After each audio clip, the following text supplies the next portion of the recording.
The biggest mistake that new adjusters make? Waiting. They sit on rosters hoping the phone will ring, or when they finally do get deployed, they'll collapse under the workload. And that's why most never make it past their first storm. But there is a better way. In my free masterclass, From Zero to Storm Ready, I'll show you the 3 keys to getting deployed sooner, avoiding the rookie wipeout that comes from having no system, and building a 6-figure adjusting business that you control. We go live Thursday, October 2nd at 1 p.m. Central.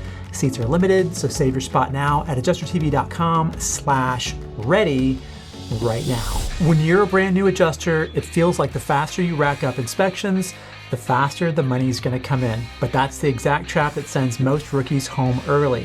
They overload themselves, fall behind on paperwork, and suddenly their cycle time crashes. Managers stop trusting them with new files, and the work starts to dry up. I'm Matt, and after handling over 10,000 catastrophe claims, I've taught thousands of adjusters how to survive their first storm without their inspected to close ratio getting out of control. In this video, one of my certified former students, Eric, shares how he nearly sank by taking on too much too fast, what he learned about pacing different claim types, and the single habit that separates adjusters who wash out from the ones who build lasting careers. Starting now. Big news, Verisk is launching Xactimate, the new embedded AI that lives right inside the tools adjusters and contractors already use. No extra logins, no disruptions. Starting October 1st, early access customers can unlock game-changing features, including automatic photo labeling, instant assignment summaries, ALE receipt processing, and even transcription of video and audio notes.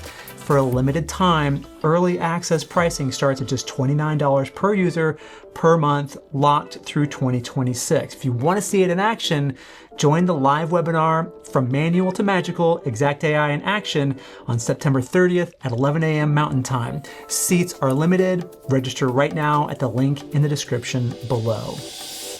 The biggest thing that I really discovered in this field, or at least the way it worked for me, was you're just dumped into it, right? And then it's kind of like learning how to build the airplane as the airplane's flying. So, right. So that's kind of how it worked for me. And luckily, watching your stuff kind of helped me understand a little bit of how I need to pace my days. I won't even say I did that well at the beginning, but and I kind of got lucky with my first storm because it wasn't a big one, but it was big enough to be a big one for me, you know? So it was actually a freezing, Buffalo got hit by a major storm Christmas of 2 years ago. And cause I live an hour and a half from Buffalo. So it was hit that. And they said, Eric, can you go do Buffalo for us? And it was all frozen pipes, snow crushing roofs, things like that. And then that's how I got started. So Gotcha. Do you work outside of New York, or do you do cat work, or do you do daily? Like what's your normal work? I'm a cat adjuster. So I apparently did such a good job that they kept feeding me stuff, right? Because New York, and I actually did the California fires this January. So Oh wow. Okay. yeah, so I mean I'm probably approaching 3,000 claims. I think I don't know. I have to go back and look somehow. They have just kept me going. I did North Carolina for the hurricane last year.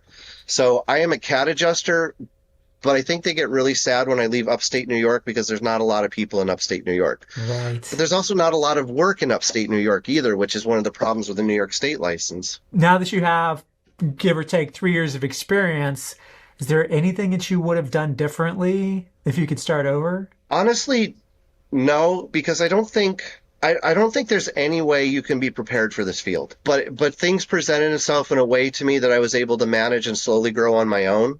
And like I said, because of some of my background, it really worked out to be a pretty good field. My cycle times are not as fast as most people, but my quality of work is there. My understanding of the program, my communication, that seems to be a big key for this field. But Yeah. honestly, I don't think I would have done anything differently. This is such a weird and crazy field that trying to get into it is, man, it seems to be, you have to get some training and some luck, So it worked out the right way for me. And it's worked out really well for me. So There's only one company that provides E&O and general liability solely to the insurance industry, and that's Kaplik. They even have drone and cyber coverages. Download the free guide all about the different kinds of insurance that you, as the adjuster, should carry at cplic.net/adjustertv. The number one resource for damage identification books, trainings, and certifications is Hague Education. Not only that, but they provide building inspection and desk adjuster trainings and certifications.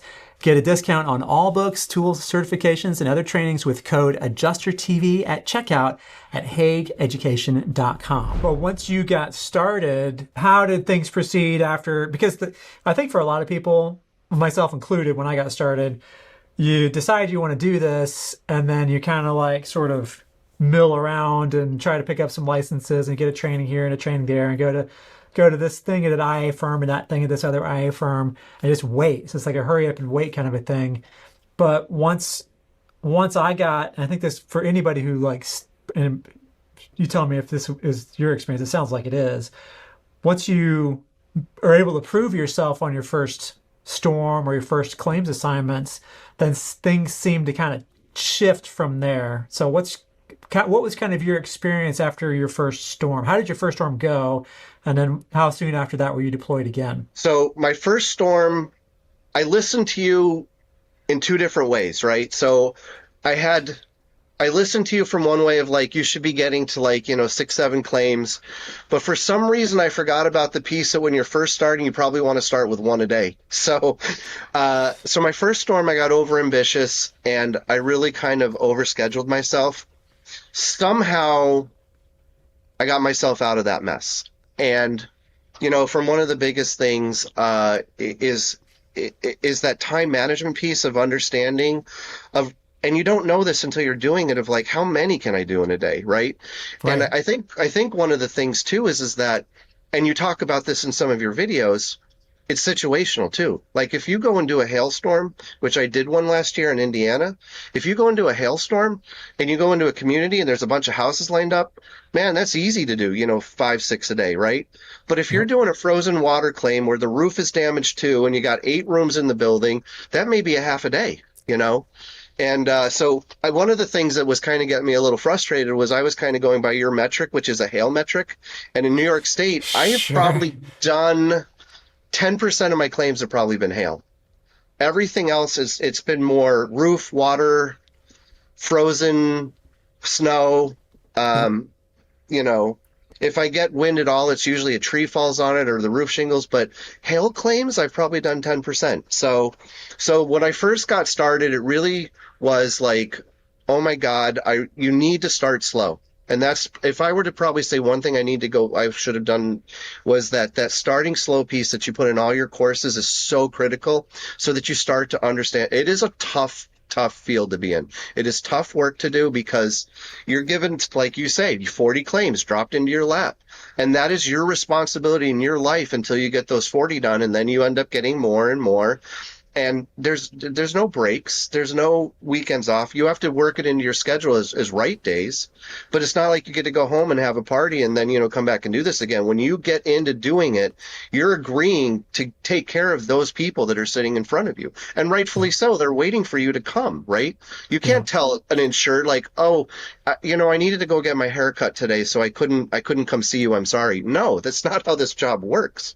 So trying to understand the rigor, like you can't teach that, but that's the piece I wish I understood more, was this idea of managing your days, how they look, and, understanding the just the necessity to just keep going, and to keep working and trying to get those insureds in as much as you can.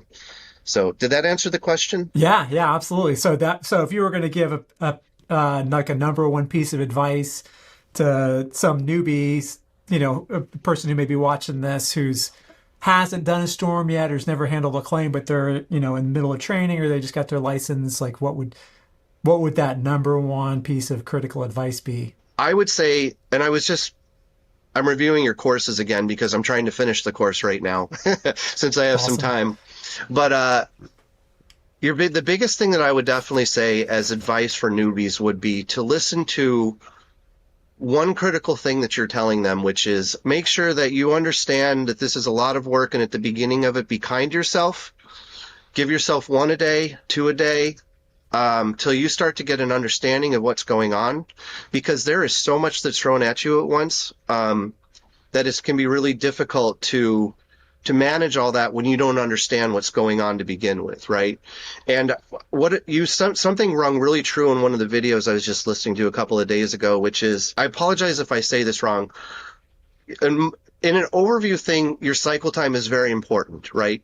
Yep. But it's that piece of, probably the worst thing that will get you into trouble is if you are scheduling and then taking forever to get that piece in, so you're not closing claims, right? That's probably the most critical thing of everything. Like, if you get somebody insured, and this isn't great, but if you have to put them 2 weeks out, that's better than overloading yourself, doing the inspection and then taking 2 weeks to get that inspection in, right? Yeah. So the number one thing I would definitely say is, at the very beginning, follow Matt's schedule into doing 1 or 2 a day, going in, and I wish I've actually been in a cat claim where there's been a help room, but using those resources to you. One of the things I love about AllCat is they have a huge team of people that I can just call them up and be like, hey, I got this problem. Can you help me with it? I don't know. I'm stuck in Xactimate. This insurer's giving me a hard time. And so they're my help desk, and they have been phenomenal about being my help desk. So the number one thing is, when you're starting, be kind to yourself, and don't worry about trying to get stuff done. Just worry about trying to understand the process to begin with. And as you start to get more and more, and you understand how long a hail claim takes for you, then you start to, build into more things during the day. And you'll get pretty quick. You'll ramp up pretty quickly once you start to see, okay, my main person I'm doing on this hail claim today is going to be Liberty Mutual, and they want me to do this, this, and this. I understand that now, so I can write this a little bit better. So that's the two things that I would say that I would want to tell people who are starting. It's one of those things, like you said, I think that there's some things out there that it's like wisdom, kind of things that can't really be taught, but can definitely be learned. I think that time management is one that can be taught and learned, because, having the right mindset about it, it's not about like how much I can get done in a day. It's how can I organize my time in such a way that, especially in your very first storm, this is what I've taught for years, organizing your time in such a way that you can learn all the rest of the things that you need to learn while you're on the job, getting thrown to the wolves, right? 1 a day.